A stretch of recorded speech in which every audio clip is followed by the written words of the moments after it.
معزز سامعین السلام علیکم۔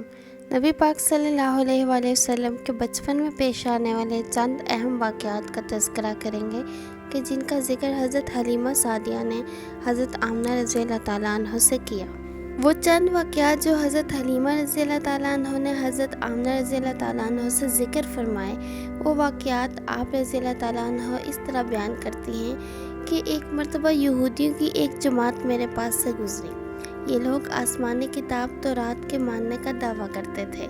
میں نے ان سے کہا کہ کیا آپ لوگ میرے اس بیٹے کے بارے میں کچھ بتا سکتے ہیں، اور ساتھ ہی میں نے حضور پاک صلی اللہ علیہ وآلہ وسلم کی پیدائش کے بارے میں انہیں تفصیلات بتائیں۔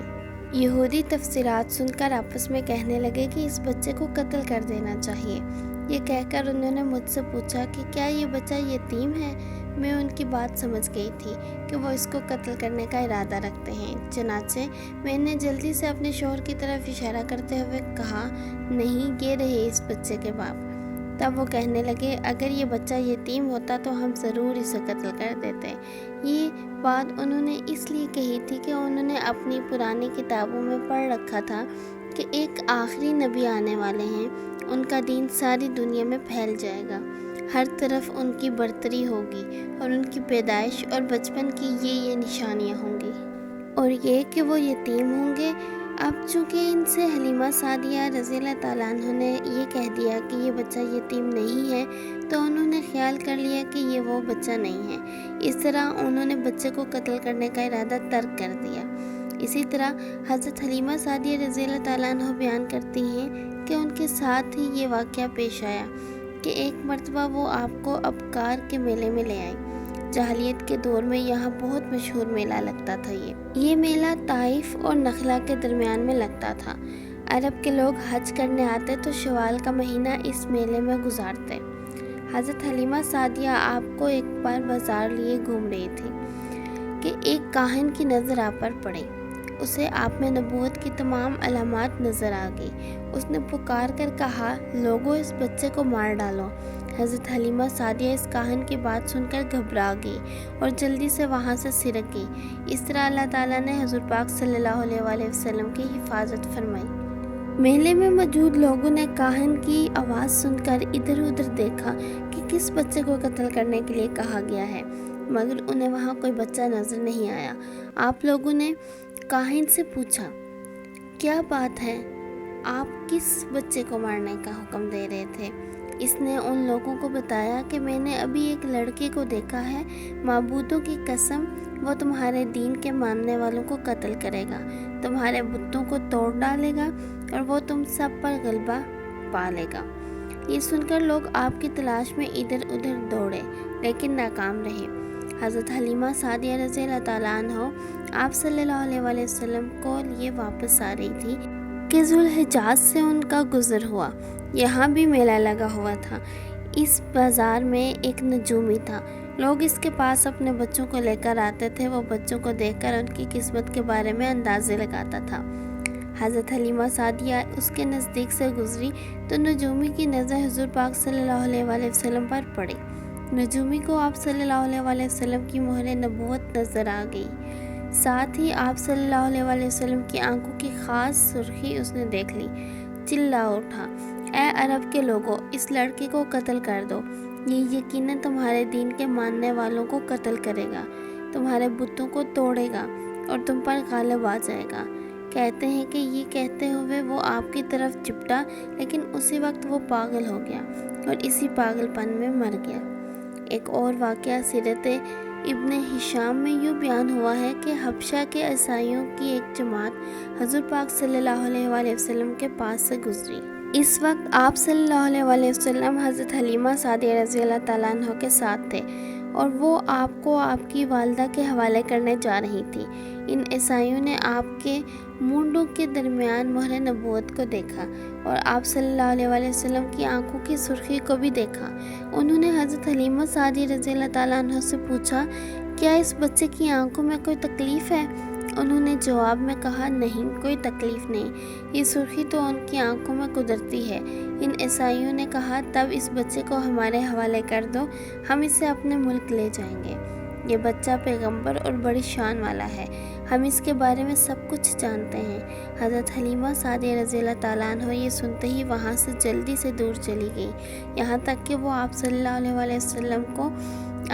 علیہ وسلم کی والدہ کے پاس پہنچا دیا۔ روایت سے یہ بات ثابت ہے کہ آپ صلی اللہ علیہ وسلم کے سینہ مبارک پر سلائی کے نشانات موجود تھے، جیسا کہ آج کل ڈاکٹر حضرات آپریشن کے بعد ٹانکے لگاتے ہیں۔ ٹانکے کھول دیے جانے کے بعد بھی سلائی کے نشانات موجود رہتے ہیں۔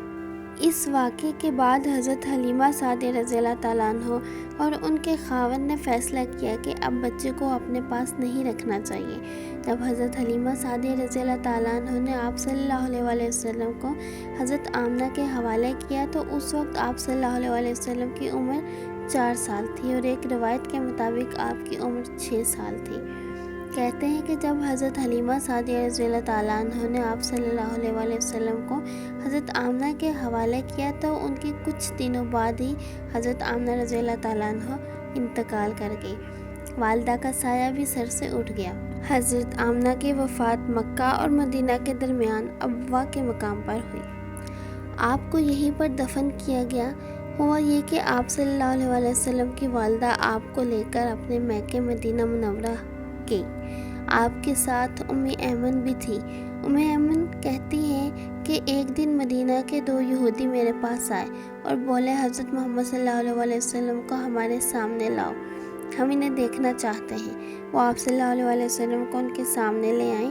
انہوں نے اچھی طرح دیکھا۔ پھر ایک ساتھی نے کہا یہ اس امت کا نبی ہے اور یہ شہر ان کی ہجرت کا ہے، یہاں زبردست جنگ ہوگی، قیدی پکڑے جائیں گے۔ آپ صلی اللہ علیہ وسلم کی والدہ کو یہودیوں کی اس بات کا پتہ چلا تو آپ ڈر گئیں اور آپ کو لے کر مکہ کی طرف روانہ ہوئی، مگر راستے میں ہی ابوا کے مقام پر وفات پا گئی۔ حضرت آمنہ رضی اللہ تعالیٰ عنہ کے انتقال کے 5 دن بعد ایمن آپ کو لے کر مکہ پہنچی۔ آپ کو حضرت عبدالمطلب کے حوالے کیا۔ آپ کے یتیم ہو جانے کا انہیں بہت صدمہ تھا کہ بیٹے کی وفات پر بھی اتنا انہیں نہیں ہوا تھا۔ حضرت آمنہ رضی اللہ تعالیٰ عنہ کے والد کا نام وہاب بن عبد المناف تھا۔ آپ کا تعلق قبیلہ بنو زہرہ سے تھا، جو قریش کا ہی ایک ذیلی قبیلہ تھا۔ یاد رہے کہ محمد صلی اللہ علیہ وسلم کے والد حضرت عبداللہ بن عبد المطلب شادی کے کچھ عرصے بعد حضور پاک صلی اللہ علیہ وسلم کی پیدائش سے تقریباً 6 ماہ پہلے وفات پا گئے۔ اس کے بعد آپ صلی اللہ علیہ وسلم حضرت آمنہ رضی اللہ تعالیٰ عنہ کے زیر پرورش رہے۔ حضرت آمنہ رضی اللہ تعالیٰ عنہ مکہ اور یثرب یعنی مدینہ کے درمیان ایک سفر کے دوران ابوا کے مقام پر وفات پا گئی۔ روایات کے مطابق یہ 577 عیسوی کا سال تھا اور بی بی آمنہ رضی اللہ تعالیٰ عنہ حضرت محمد صلی اللہ علیہ وسلم کو یثرب لے جا رہی تھی تاکہ وہ اپنے باپ سے ملیں اور اپنے والد عبداللہ کی قبر کی زیارت بھی کریں۔ اسی سفر سے واپسی پر آپ کی وفات ہوئی اور یہی اللہ کی مرضی تھی۔ حضرت حلیمہ سعدیہ کے بتلائے گئے واقعات کے علاوہ احادیث میں بھی ہمیں بہت سی ایسی روایات ملتی ہیں کہ جن میں اس بات کا تذکرہ ہے کہ آپ صلی اللہ علیہ وسلم کی صفات کا تذکرہ سابقہ آسمانی کتاب یعنی تورات اور انجیل میں بھی ہوا ہے۔ یہی وجہ تھی کہ یہود و نصارہ آپ صلی اللہ علیہ وسلم کو ان کی بیان کردہ صفات کی بنیاد پر پہچان جاتے تھے، اور چونکہ یہود و نصارہ کے نزدیک آپ صلی اللہ علیہ وسلم کے ادیان کے لیے خطرہ تھا، اس لیے وہ آپ کو قتل کرنا چاہتے تھے۔ تورات میں آپ صلی اللہ علیہ وسلم کی جن صفات کا تذکرہ ہے، اس حوالے سے چند روایات پیش کی گئی ہیں۔ حضرت کعب سے روایت ہے، وہ تورات شریف میں لکھا ہوا بیان فرماتے ہیں، ہم تورات میں لکھا پاتے ہیں کہ حضرت محمد صلی اللہ علیہ وسلم اللہ کے رسول ہیں۔ محمد صلی اللہ علیہ وسلم میرے پسندیدہ بندے ہیں، نہ سخت دل ہیں اور نہ سخت زبان اور نہ بازاروں میں شور مچانے والے، برائی کا بدلہ برائی سے نہیں دیتے لیکن معاف فرما دیتے ہیں، بخش دیتے ہیں۔ ان کی ولادت مکہ مکرمہ میں ہو گئی اور ان کی ہجرت مدینہ منورہ میں، اور ان کا ملک شام ہے۔ ان کے امتی بہت حمد کرنے والے ہیں، آرام اور تکلیف میں بھی اللہ کی حمد کریں گے اور ہر درجہ میں اللہ کی حمد کریں گے اور ہر بلندی پر اللہ کی تکبیر کہیں گے۔ بڑائی بیان کریں گے، سورج کا خیال رکھیں گے، جب نماز کا وقت آئے گا تو نماز پڑھیں گے، اپنی کمر پر تہمت باندھیں گے اور اپنے اعضاء پر وضو کریں گے۔ ان کا موزن آسمان کی فضا میں اذان دیا کرے گا، ان کی صف جہاد میں اور ان کی صف نماز میں برابر ہوگی۔ رات کے وقت ان کی گنگناہٹ شہد کی مکھی کی بنکار کی طرح ہوگی۔ نبی پاک صلی اللہ علیہ وآلہ وسلم کی تورات شریف میں بعض صفات بھی موجود ہیں جو قرآن مجید میں موجود ہیں۔